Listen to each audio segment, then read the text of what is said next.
Time to take it to the dirt. This is Slingin Dirt, 1 hour of dirt track talk. Now, here are Ashley and David Stremme. Happy Tuesday, y'all. Sorry, am I loud in your ears this morning? I apologize. You're loud all the time. What's that supposed to mean? Anyhow, it's Tuesday, and you know what that means. It's another edition of Slingin Dirt here on MRN.com. We are talking everything late models and modifieds today. Our lineup today looks like this. We have Trent Ivey joining us, a hot shoe young gun here in the South. He was the King of the Carolinas. He's won the Southeastern Crate Association Championship, and he also has 21 wins this season. So that's pretty stellar. Yeah, absolutely. So we'll chat with him. We've got Mikey Marler. We've talked to him before. He picked up a $15,000 payday at Why Not this weekend. I love the name of that racetrack. Why Not Raceway? For the it's like the Hell Raceway. Yeah, we're going to hell. Yeah. For the Coors Light Fall Classic. And last but certainly not least, we have James Essex. He is the vice president of the National Dirt Late Model Hall of Fame. We'll talk a little bit. I know they recently announced the class of 2016, so we'll talk to him about that. And that's in Florence? Yes, Kentucky. So if you're in that area, make sure you stop by. It's I've never been there. I want to go. I haven't been there either. We'll have to make a... Great. You heard it, folks. She's going to let me go. I said we. Yeah. You forgot the we part.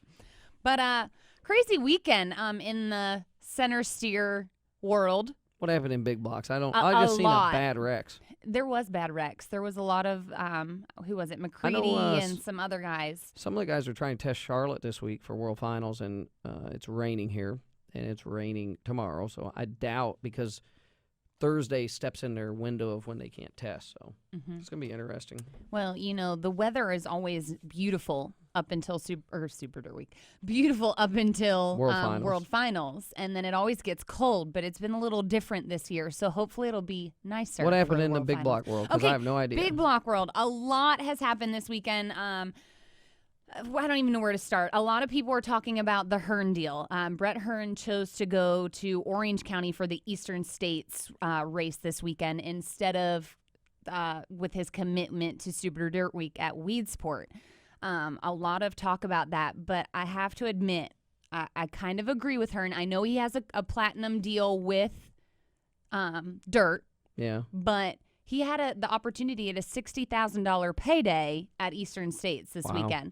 So, unfortunately, he didn't hit the $60,000. He won the $15,000 in the small blocks the night before, and then he finished second in the big blocks. So, you know what? People got to realize, and I don't know the agreement that Hearn has with Dirt, but he races for a living. Absolutely.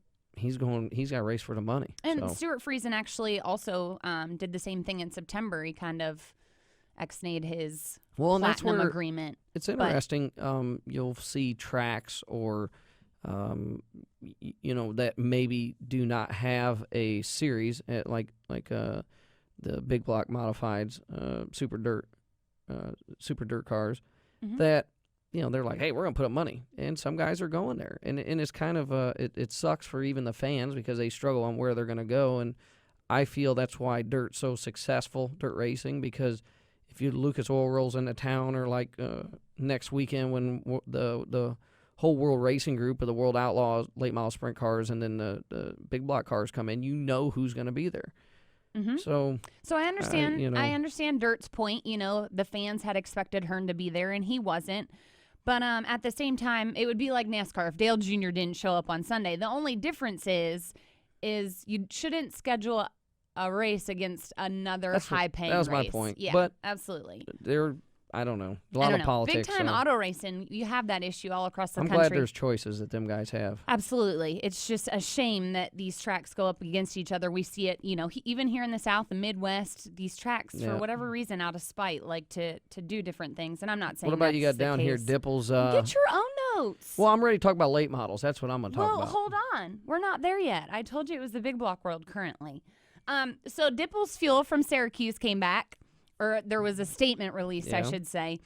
He, in fact, was not cheating. Wow. even though they removed his qualifying time. Ouch.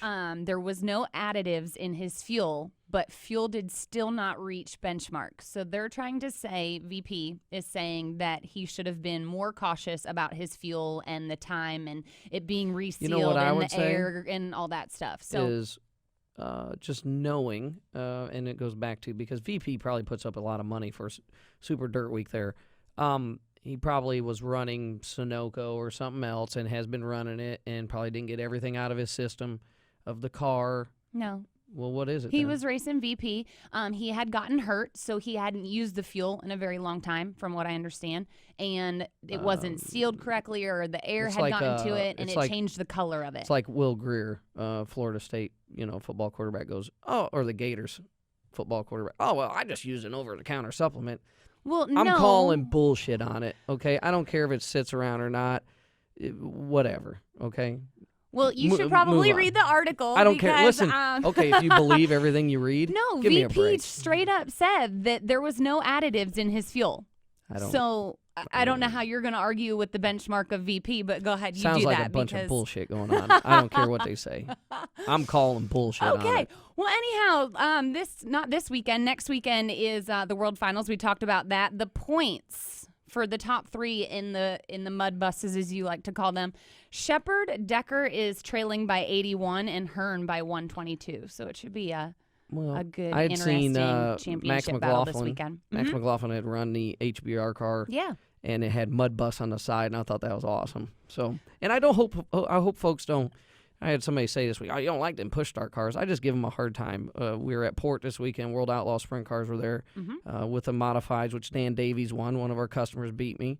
And super cool trophy, y'all. I have to tweet a picture of that. Thanks to Bulldog Rear Ends for making that awesome trophy. Anyway, so I just pick on all of them. But the one thing you talk about late models in Clanton, I asked him, I said, "Where were you at Portsmouth weekend?" I was in the Bahamas. I'm like, "What are you doing?" I like this man.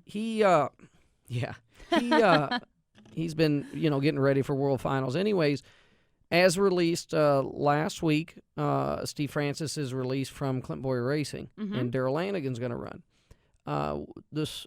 My personal opinion, I'm going to give off first.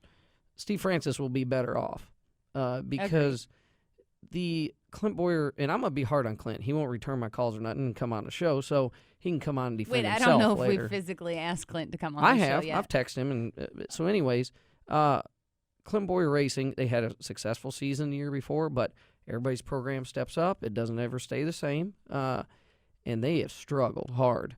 So they went to Darrell Lanigan, and I think Darrell's going to do a phenomenal job. He has his own cars. What'll be interesting is switching to Darrell's cars, and Darrell driving for himself a lot.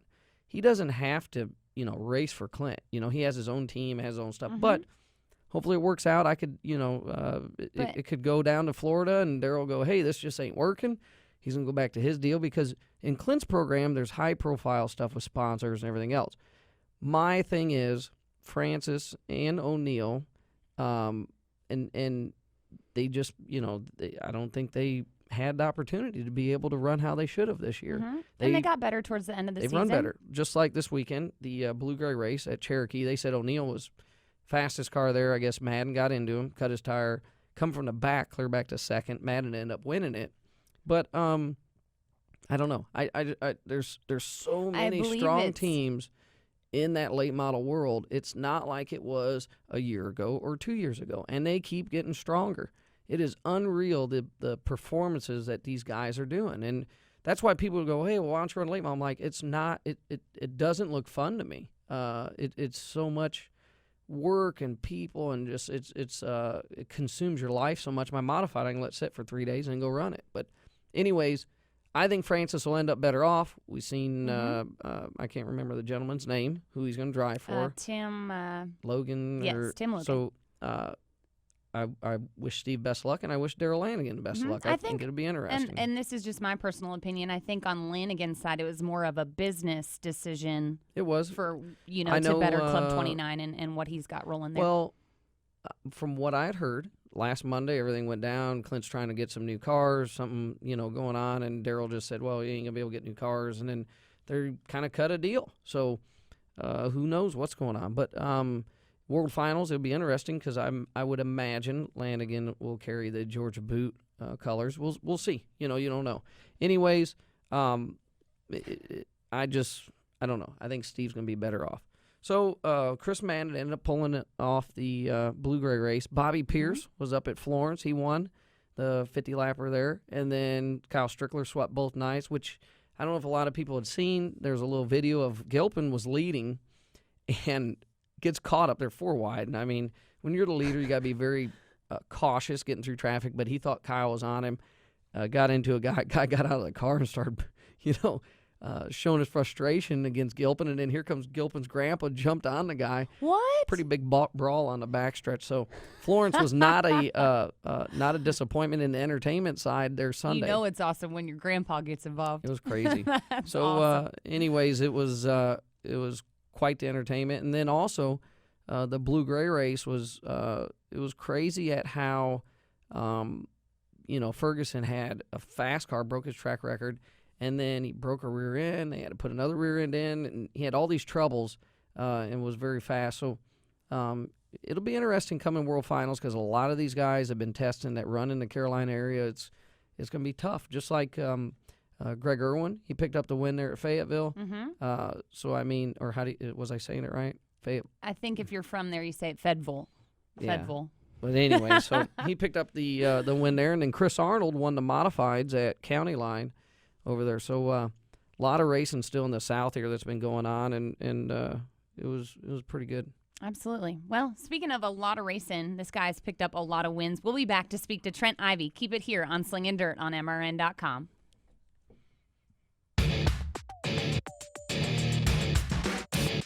Slingin Dirt returns in 1 minute on MRN.com.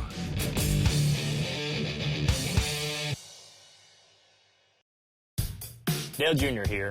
I wear Wrangler Advanced Comfort jeans for any occasion. With new styles and great fits, you'll look good and feel comfortable anytime, anywhere. Wrangler Advanced Comfort jeans are built with a U-shaped construction, so they give you more room where you need it. And their 4-way flex technology moves with you for all-day comfort. In the garage or out and about, Wrangler knows the ins and outs of comfort.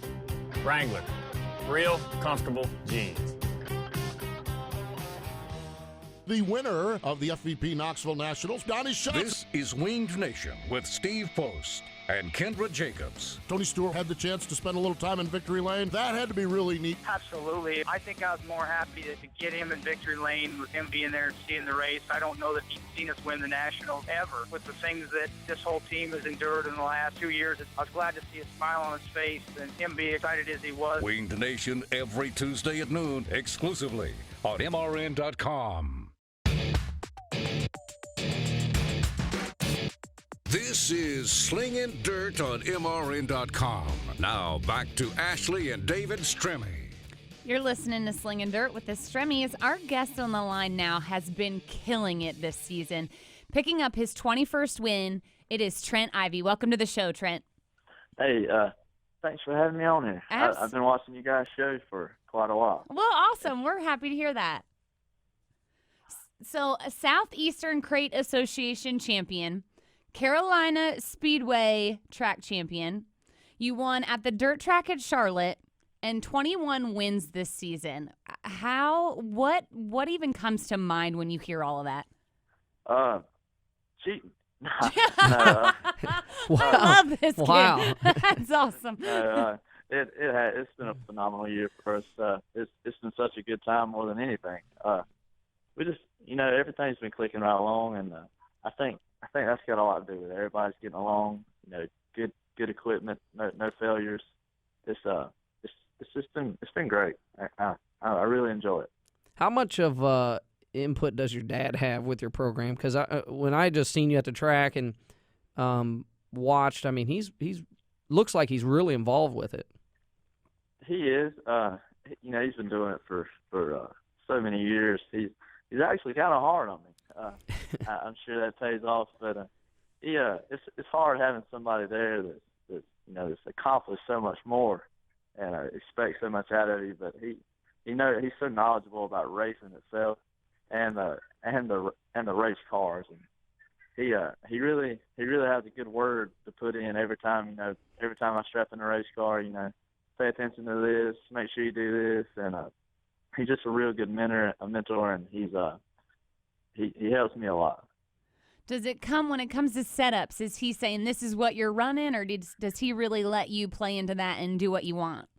Well, I hadn't been doing this, a real long time, but I got a few years under my belt. I can more tell him what I feel and what I think it needs, and he goes and does it, and he can read me. He can watch me on the racetrack better than anybody and tell what I'm doing. Even if I'm fighting a tight car and I'm making it look loose, he can see that. And for a lot of people, that's hard to just point out. Mm-hmm. With the season you've had, and like you said, you don't have a lot of experience really, but what is the future for your career? What do you want to do? Is it super late models? I know you've been messing with that 525, some of the other stuff. What's the future look like for next year and beyond? Well, we kind of got it broke down to the point where you about gotta race crates to race on a weekly basis, which is what we want to do. We want to be able to race every weekend. But financially, a super late model is going to be tough towards the beginning of the season, trying to get some new cars and stuff, to keep our crate program rolling. But we're looking for a super late model, an engine. We have a car. It's just going to take some time and a few more wins, and maybe things will start getting rolling for us. So so the fans would understand. You would take probably one of your crate cars that you have and make it a super when you get a motor. Well, it's actually our 525 car, but yeah, it's a brand new Masters built race car, and yeah, it's basically ready to go if we could just get a motor. But it's so tough nowadays. A couple of years ago, maybe the financial world wasn't so bad, but it's hard to come across 40,000 here lately. Well, and I think you might agree. We had Russell Irwin on a couple of weeks ago, and he even explained how the crate racing here in the South is such a great paying class, anywhere from Kentucky to South Carolina, Georgia, and even up to Virginia.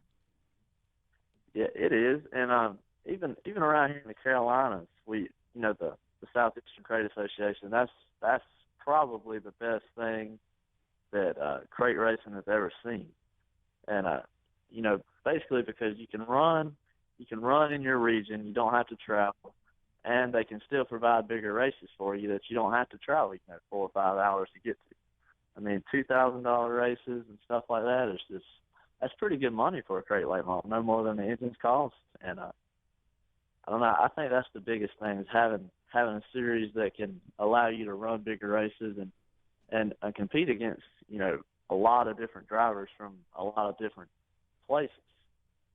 So with the and you can help me with this. You have the Southeastern Crate Association, then Fast Track. Is that like World Outlaw Late Models and Lucas? Are they the same, just two different sanction bodies? Well, and a lot of people don't really understand. Lucas and World, they have touring races that they go to for points.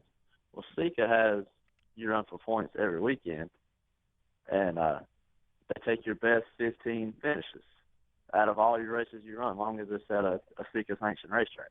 And luckily, I think we've been able to bag 19 or 20 Southeastern Crate Association races. So wow. We actually succeeded the limit by 4 or 5 races. That's phenomenal. That's so crazy.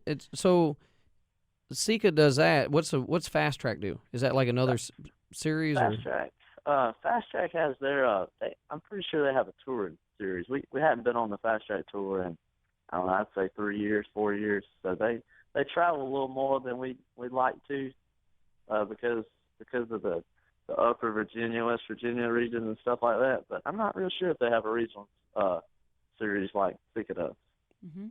Well, I want to talk a little bit about your start in racing, your past, where it came from, because I know I believe you're 20 years old. You're still rather young. You look 16. You do look very, very young. It's not a bad thing, but. But we know your dad raced late models. Where did you get your start in racing? Well, yeah, my dad, my dad done it, and I was with him. You know, every chance I got to go to a racetrack, I was with him.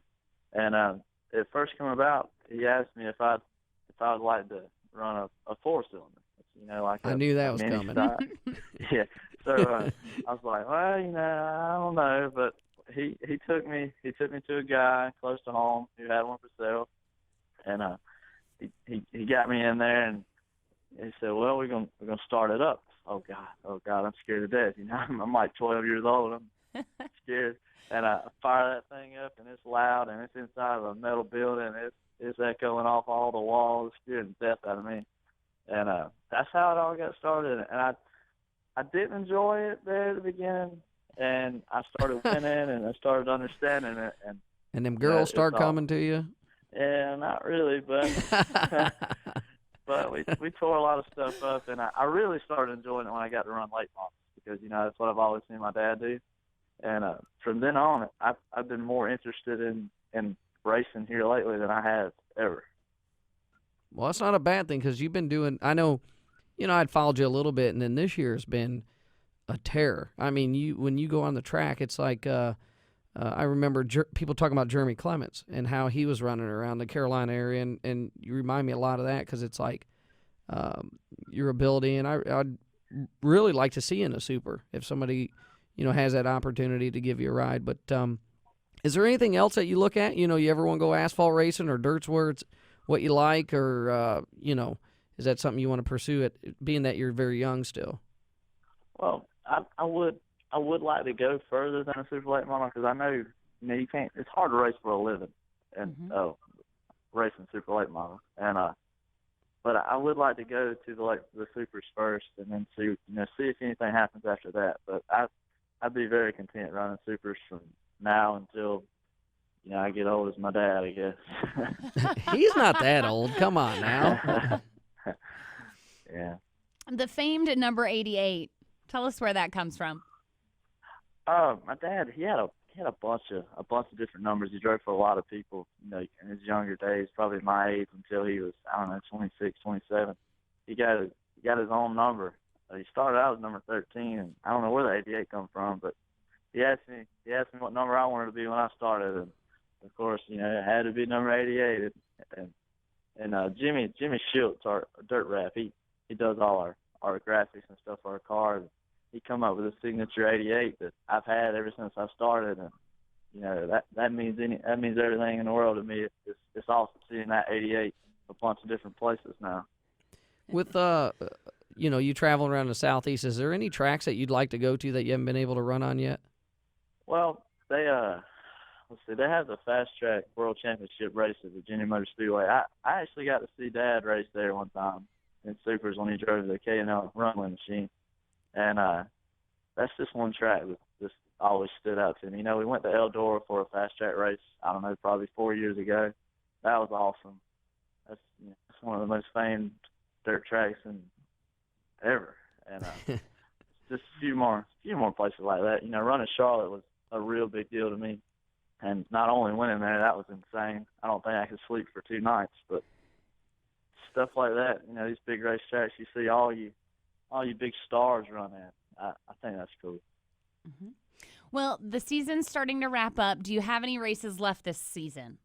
We do. We have our 525 finale this weekend at Travelers Rest, and I think after that we'll be done for about a month. And Swainsboro has their annual Turkey 100 at Thanksgiving weekend. It pays $20,000.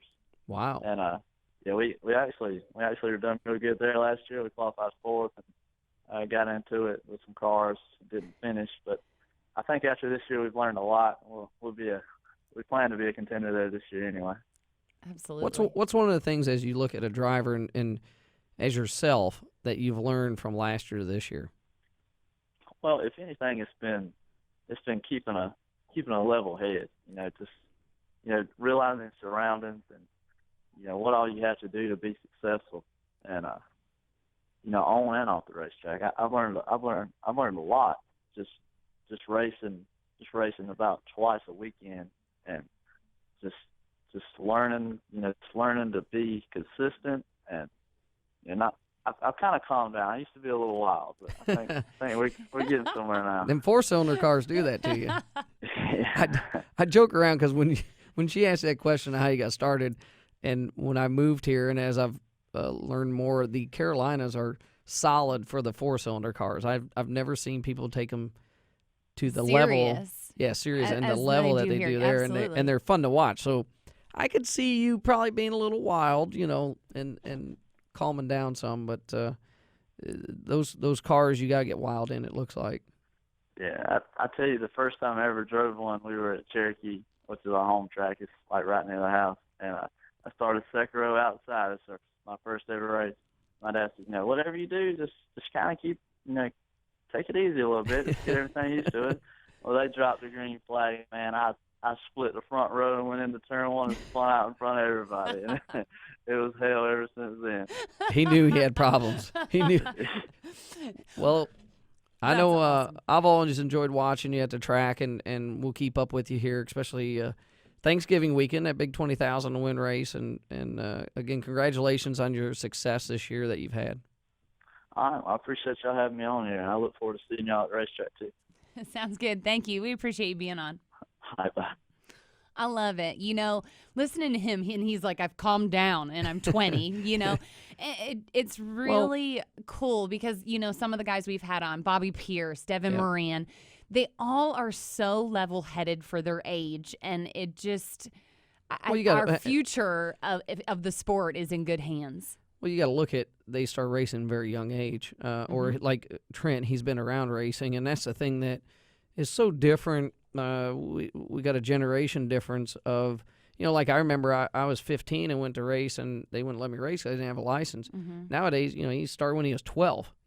Kenny Wallace said there was some kid, he was at Paducah, he was 10 years old. Oh my! That's but he got run over by him. So there's a limit, but it's also, I think it's the upbringing. And when you look at, like, Bobby Pierce grew up around it, it's secondhand to him. Donnie Moran, Devin grew up around him. There's a lot of that, but definitely, and what's cool about the fans can relate to these drivers. They all work on their own cars.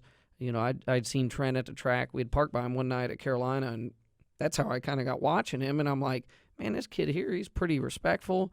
His dad come in, let him know, hey, we need to straighten up here a little bit, and just very respectful kid, even to people racing on the track. So it was really cool to see him have a successful year. Well, also having some success this weekend is Mikey Marler, and he joins us next here on Slingin Dirt on MRN.com. Slingin Dirt returns in 1 minute on MRN.com.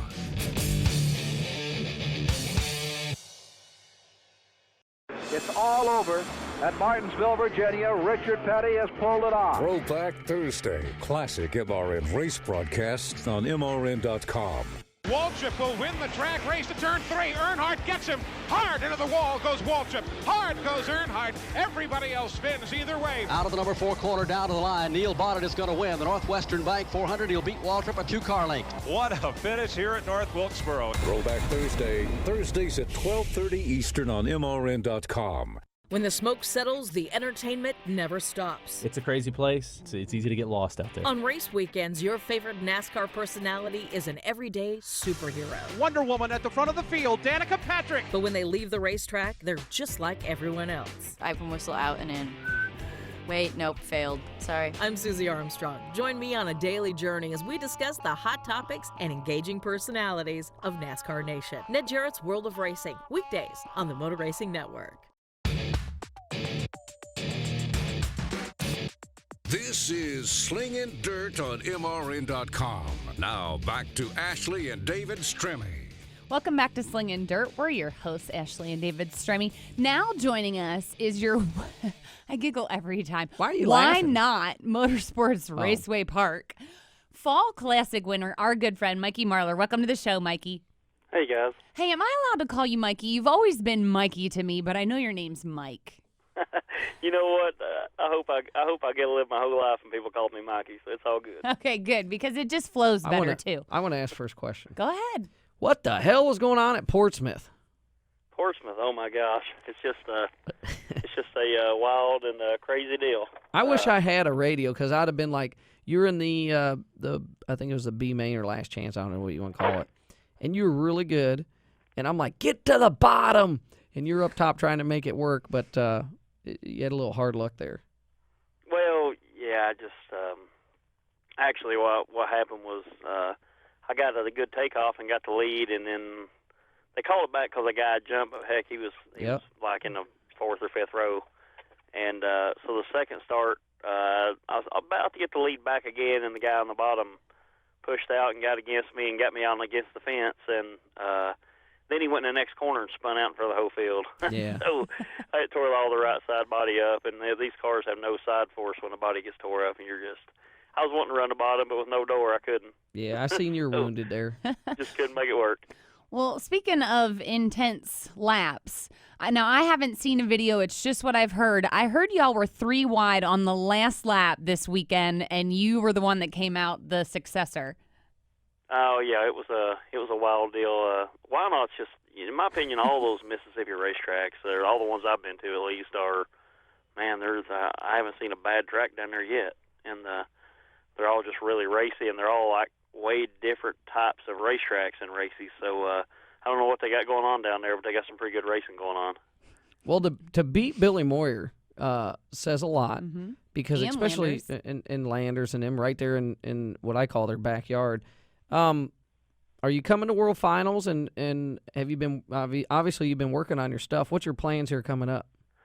I have intentions to go to the World Finals, but this time of year we don't run a series, and we just kind of do whatever we think's the smartest thing. So I have all intentions of coming, but if it's just like bad weather or something, we probably won't. But as long as it's good weather and going to have good conditions, then I'm all about coming. We have intentions of doing that one, and that'd be probably the end of it for the year for us. Well, I mean, you probably don't want the year to end, because I mean, it seems like to me, about midway through the year on, you have been strong, and it doesn't matter where you've been running, big shows, with tours, without them. What's the main ingredients there? Well, I just think you got to have a race car nowadays. The days of just being good drivers behind us, and got to be the driver, but you got to have a really good car also. And right now, I have a good car, and with Capital, those guys have got me going really good. And then I got a great pit crew, and I'm a pretty lucky guy in racing. I don't really even work on a race car.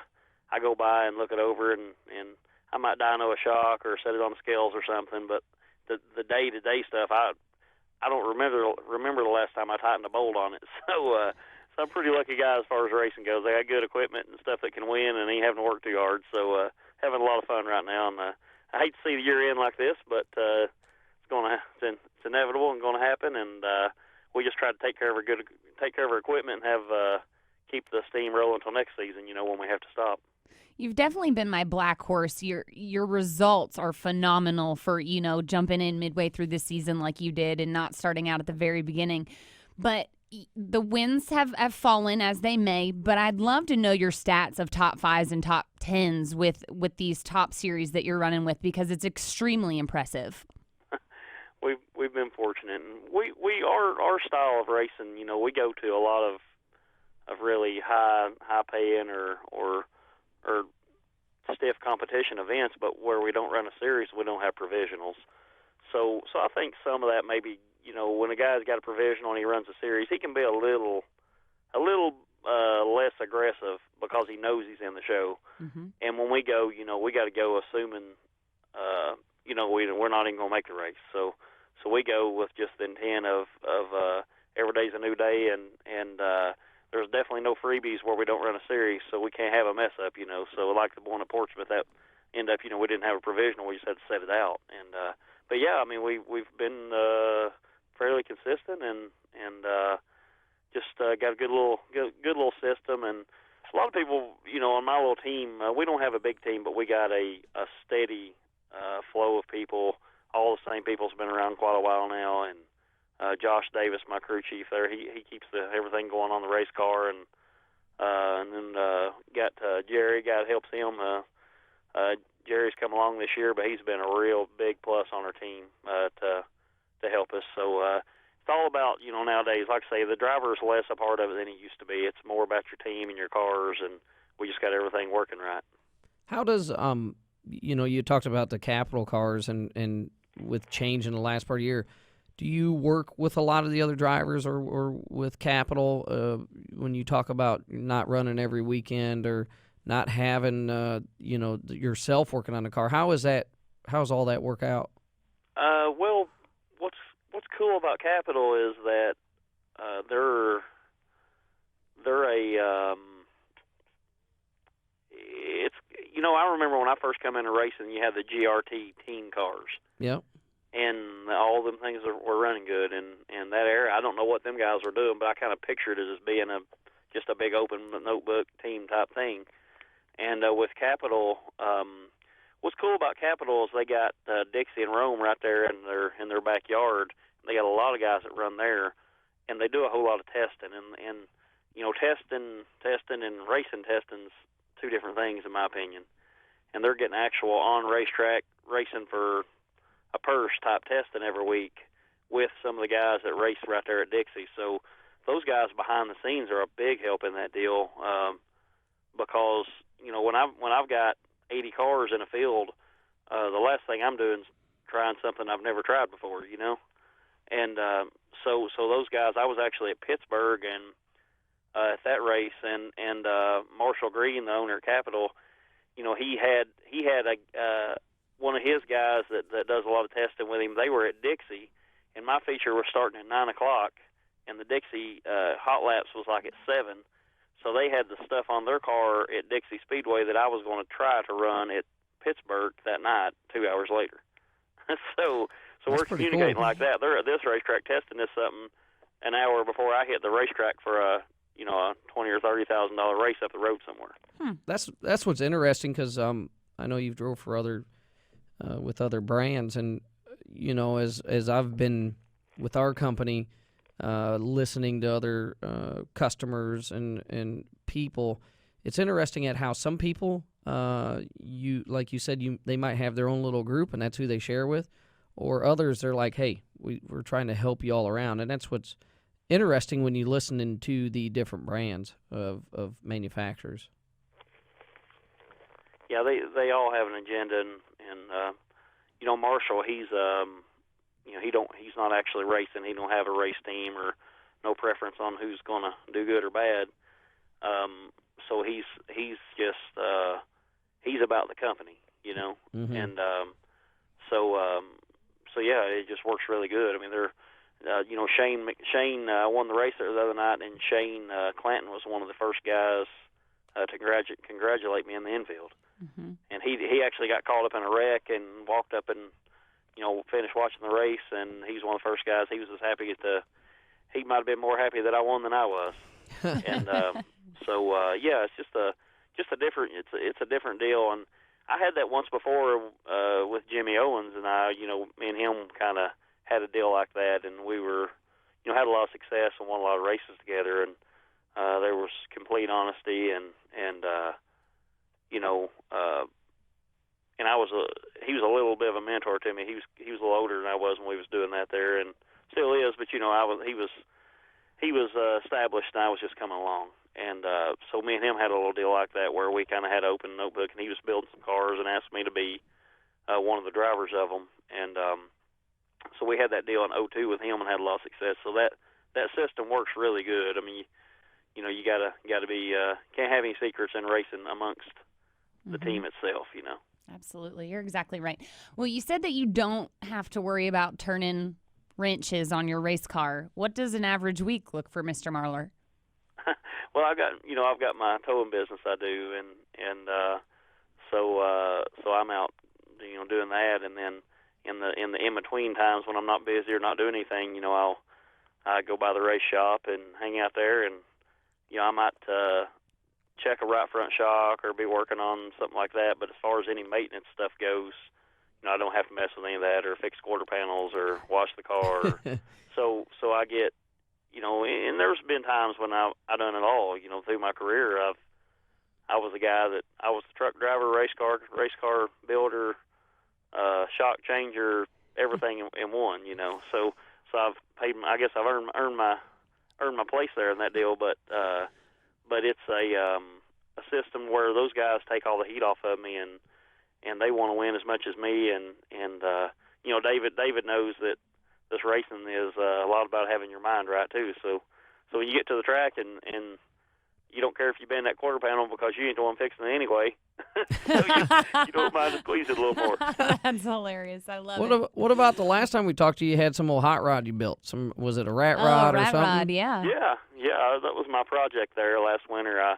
I'd seen those things and I was like, man, I just want to know if I could do it. And my goal was to try to build one and get it in a magazine. And I've never been to a rat rod show or anything, so I just, my weekends are always full. So I built one and got a little piece in one of the rat rod books in it, and just a Reader's Ride type thing. And we drove it around and went to some car shows and had a good time. And then actually a friend of mine wanted it, so he's got it now. So had a good time with it, and just one of them things. I wouldn't necessarily say a bucket list thing, but just something I want to know if I could accomplish. And we had a really, really fun time playing with it. So is there another winter project coming on? Well, I don't know. That was a little bit more work than I thought it was going to be.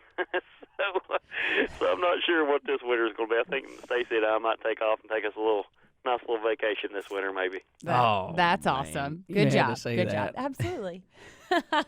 All righty. Well, we hope to see you and your wife, Stacy, next weekend at the World Finals. Yeah, we're looking forward to coming down, and hopefully we got some nice weather this time of year. It's a lot to ask for, but hopefully we got some nice weather and they get that deal in, and hopefully we get to see you guys. Yeah, sounds good. It'd be nice, and again, congratulations on your win out there. It sounded like it was quite the race, from what I had heard.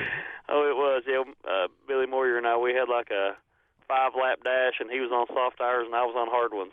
Well, that's interesting. That's wild, and got a little wild. That'll make up for Portsmouth when I watch you there. So yeah, that'll get my feel. That got my heart turned around a little bit. I was a little down and out. When I go to a race and I get something bad like that happens, immediately you want to get all mad and I hate this place. And then about 1 hour after that, you realize it pays $100,000. You better figure out how to win there. Yeah, it's just racing. 1 week you're on top, the other week you're on the bottom. But it's always. I don't know of a more humbling thing in the world than racing cars. Yeah, it's so true. Awesome. We appreciate you being on, Mikey. All right, guys. Thanks for having me. Thank you. Bye.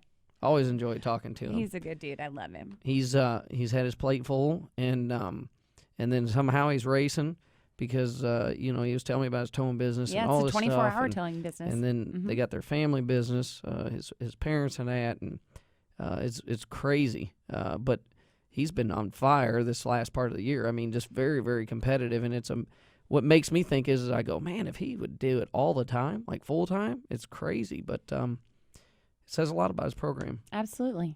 Well, coming up next, we have James Essex, and he's going to tell us all about the class of 2016 here on Slingin Dirt on MRN.com. Slingin Dirt returns in 1 minute on MRN.com.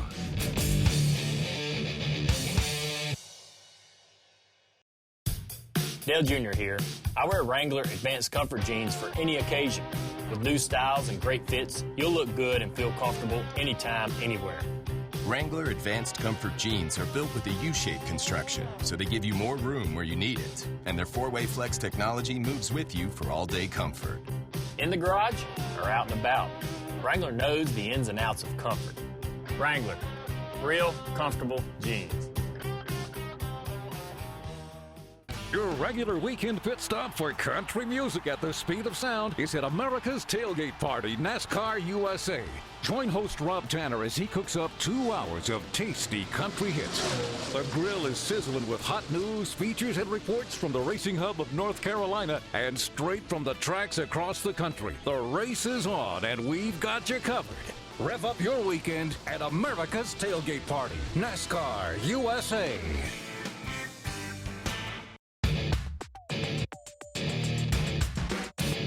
This is Slingin Dirt on MRN.com. Now back to Ashley and David Stremme. Welcome back. We're the Stremmes, and you're listening to Slingin Dirt. With us now is the Vice President of the National Dirt Late Model Hall of Fame, James Essex. Welcome to the show, James. Fine. Thank you very much. Glad to be on today. We're glad to have you. Now, the big news is just a couple weeks ago, the class of 2016 was announced. Before we get into who actually made the class, I want to ask how you go about determining and narrowing down the selection process for the actual class. Well, we have a voting committee, and that probably approximately about there's 25 to 30 people that vote on this. And they're located all over the United States, and so it gives a more regional look as far as, you know, drivers people may not realize from California or, you know, the Deep South or Minnesota or New York or whatever. It just gives a variety of voters, and we take their input, and then we give them a ballot, and they're allowed to write in votes for whomever they would like to see into the Hall of Fame, and we tabulated them a few weeks ago, and we announced the class there at Portsmouth as the Dirt Track World Championship. Mm-hmm. So that with the classes that have been in, is there ever going to be a big reunion, like with a lot of them that are still around, or is there anything, say amongst the 20th anniversary of the Hall of Fame or anything like that? That would be cool, David. I mean, a lot of them come around year after year. I mean, you got a guy like Larry Moore, who's a legend, obviously, in dirt late model racing, and he's there every year, it seems like, and 2 or 3 others are there. A lot of them due to travel obligations, and, unfortunately, a few of them have passed away over the years, and, and so that's always the toughest part about this is when you get a nominee and you elect them in the Hall of Fame, that they're not there to enjoy it. Their family is there, and I know that it's a great honor and memory of someone, but that's probably the toughest part about it, David, is honoring someone who's passed away. Yep. But dirt late model racing has been around a long, long time, as you well know, and this dates back to the 50s, basically, and there's been so many great drivers that have been overlooked, whether they're from, whatever region of the country. And this is just a recognition of them for their accomplishments and what they've done over the years. But, yeah, that would be kind of neat, maybe a 20th anniversary, a 15th anniversary. That would be pretty cool. But, like I said, a few of them come back year after year, so it's kind of neat in that way, David. What year did the actual Hall of Fame start, and when did you start inducting members? I believe it was 2004, 2005 in that area. I was not a part of the original. Then I came on board as on the board of directors shortly thereafter, and then last year was elected the vice president with Gerald Newton there of Arizona Sports Shirts in Indianapolis. Mm-hmm. He's the president, obviously, but I've been around the sport a long time. I started in Brownstown, Indiana, several years ago at age 14 announcing, and now I do obviously all the Lucas Oil Late Model Dirt Series, all of their announcing for when we go all over the country, and we have fun doing that, and just been around dirt late model racing basically all of my life, so it's quite an honor to be the VP of the National Dirt Late Model Hall of Fame. So with I'm on here, I guess it's WordPress or whatever, I just Googled it, and it has drivers and then contributors to the sport. So my understanding, it's not just race drivers, it's owners, people that have maybe manufactured cars. Sure. There's not just one specific person in the dirt world. Right, David. You got your engine builders, you've got your chassis builders, you've got, crew members like the, crew chiefs. You've got track promoters, you've got track announcers, you've got publicists that have been around a long time that have contributed a lot to dirt late model racing. So, yeah, it's a variety of contributors involved in that, just not just drivers, which I think is kind of neat. There's a lot of people, you've known car owners. You know Yep. Carlton and Kemp Lamb there, obviously. You're associated with them, and no better guy than Carlton Lamb, is there? Yep. There's no better guy than that guy. And he's deserving to be in the Hall of Fame, and he is. And there's a lot of other car owners. Look at Leroy Rumley this year, gets inducted. The guy's been, in this sport, David, since 1955, building engines and so on, and 79 years old, long overdue. Oh. And what a year. Obviously, Jonathan Davenport, probably the best year ever that a dirt late model guy's had. And they build their own engines, David Stremme. They build their own engines, which is spectacular. I know they do. They do a lot with little. I'm gonna throw another one out there. I met at Portsmouth. Is Conley? I'm forgetting his first name. Almost Conley. Yeah. Yes. Francis introduced me to him. There's another guy that I didn't realize the history he has in dirt late model racing. It is phenomenal. And I was looking back at it was an old like World 100 overall photo, aerial photo, and there's his rig and all of his stuff. I'm like, man, that guy's been around and had some really great racers run for him. I think he just completed his 50th year. He's 73 years old. He's already in the Hall of Fame. He's got 2 sons racing and a grandson. Yep. He had a spectacular season. He probably won close to double-figure feature events. David, at 73, I hope to be walking. Yes. He's able to get out of bed. Yes. Are you kidding me? It's amazing. This guy is out there battling against the best drivers in the country. And that Southern Ohio region, week in and week out, is probably one of the toughest in the country. There at the between KC and Chillicothe and Portsmouth and Florence and Union, Kentucky.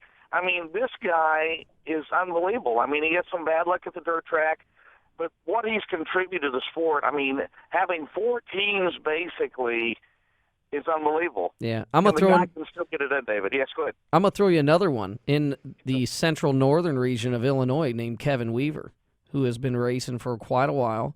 Up at, I think he calls Fairbury, Illinois, his home. Fairbury, Farmer City, Kankakee, obviously. That guy there, he's going to get in someday.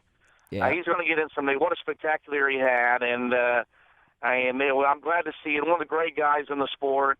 Yeah, he's on a shoestring budget. He can wheel it with the best of them still at 52 years old, and I was just so happy to see that he had a great year. But, yeah, he'll get in, David. He'll get in. I promise you, he'll get in someday. I'd hate to know because the ballots, as we travel around and I watch and learn of guys like a Kevin Weaver or Conley and a lot of them, I just go, man, there's so many people that have contributed to dirt racing. Yeah. Absolutely. And my background's all from asphalt, so I'm used to guys like Dick Trickle or Mike Eddy or Butch Miller. Right. But the dirt world is crazy. And then there's one guy, and I already know he's inducted in. His name keeps coming up, and I know him as Ed Howe.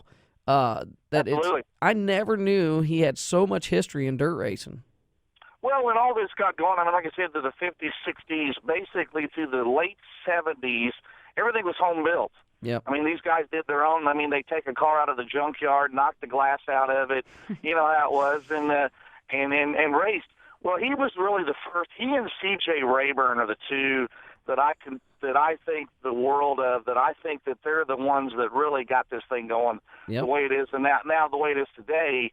Coming in with these professionally built cars, chassis jigs, and building their own stuff, tube frame stuff, and all that. And they're the ones that really got it kicked off. But anyhow, dirt and asphalt. That guy there was simply unbelievable. And he is probably the father of the modern-day dirt late model racing. He and C.J. Rayburn, I would say, are the two that we have to thank for being the great sport that it is today, David. We're talking to James Essex here from the National Dirt Late Model Hall of Fame. I want to just go through the class of 2016 real quick. Tom Hurst, Leon Plank, Farmer Lance, Tony Izzo Jr., and Tiny Lund are the drivers. Leroy Rumley, Ed Petroff, and Steve Norris are the contributor category. And then a cool one, Forrest Lucas, the Lifetime Achievement Award. What exactly is that, James? Well, Lifetime Achievement is for that person who's given so much to the sport of dirt late model racing. And as you two know, Ashley and David, Forrest Lucas, his name is all over racing. It's all over television, whether it's NHRA, whether it's dirt late model racing, whether it's off-road, whatever. The man has poured millions upon millions into the sport that we see. And he just kicks back, and he loves every minute of it. They were finally able to win, obviously, at Indianapolis back in Labor Day weekend at the U.S. Nationals, and I know they were tickled over that. But just the contribution. The Lucas Oil Late Model Dirt Series has been around since 2004. Is actually when we started it. It came Lucas Oil in 2005. He's got the MLRA. He's got some other things working in dirt late model racing, and you know, he's been with sprint car racing. He's sponsored in NASCAR, and you know, he could go on and on and on. But it's quite a big deal to us. Obviously, myself being with Lucas Oil Late Model Dirt Series, to see him getting the recognition, but he just soon stay in the background and just let everybody else take the accolades, and he just enjoys dirt late model racing, and knowing it's really a spectacular endeavor for him that they've gotten into, really. I know it's amazing at what he has put together with, I see they have their own television production. Mm-hmm. You know, he at the it's PRI weekend, he has the banquet, and he has all the drivers over at his house. Very down-to-earth guy, and it is really cool to see what he's done with dirt motorsports and motorsports in general. Well, he and his wife, no better people than those two there, in Forest and Charlotte, and you know, and obviously, I mean, and the guy's got his name on an NFL stadium. Are you serious? Yeah. I mean, it's spectacular, and you know, I know, you know, when they had the Super Bowl in Indianapolis a few years back, you know how spectacular that was. I know, and everything went well that weekend, but he's just a good old boy from here in Indiana, and you know, he started with nothing. I mean, they started with nothing, and he became a truck driver, and I guess the rest is history. I mean, I don't think there's so many people that can't thank him enough. I mean, for his contribution to the sport of racing is just, I mean, you know, like I said, you can never thank the man enough. I love it. It's so true. He's been a true hero, and we appreciate what you guys do at the National Dirt Late Model Hall of Fame. I wish we could talk to you more. It'd be great to bench race with you sometime with all the history that you have up there in your head. But unfortunately, we've got to cut you short today. But we appreciate you being on. Appreciate the time. Yeah, appreciate the job you guys do on Slingin Dirt, and you know, I saw you at the Portsmouth, David. You did a good job there, brother. You did a good job. We were all right. We should have been a little better, but had a lot of fun. And again, folks, if you're in the Florence area, stop by. They got a great facility there at the at Florence Speedway of the Hall of Fame. Awesome. We appreciate your time, and I appreciate you letting me come on the show. Thanks, thank James. you. We appreciate it. Also, the Hall of Fame is actually expanding. Really? Yeah, I was reading that just now on my phone here. So they're looking for contributions. It is tax deductible, Yeah. but So they donations. are expanding. Yeah, absolutely. Well, I They know are it's really cool, the cars and everything, and you sit there and you look at the people they've put in. There's so many people who's contributed to dirt racing. You look at I could go on with Tom Deary or a lot of other guys. It's crazy of who's involved. Well, some exciting news, folks. If you're coming to World Finals, Breaking. you will see us. That's right. Really? Make sure, we are going to be live on site at the dirt track at Charlotte. We'll be at the pavilion just across from the drag strip there. Okay. Friday from noon to 1:30. And then our friend Stephen Kendra with Slingin Dirt will be on from 2:45 to 3. We will have live drivers on stage with us, so come out, So see hopefully we got some, see your favorite driver. With Stephen Kendra there with the Yeah, Wing Wing Nation, Nation, and then with us with the we'll be covering the modifieds and the late models. So. Yeah, absolutely. Well, speaking of Wing Nation, they'll be up next. Lots so to keep talk it about. tuned right here. Later today, you can find Slingin Dirt in the Media Center at mrn.com, on iTunes, and at Race Day Nation on the iHeartRadio app.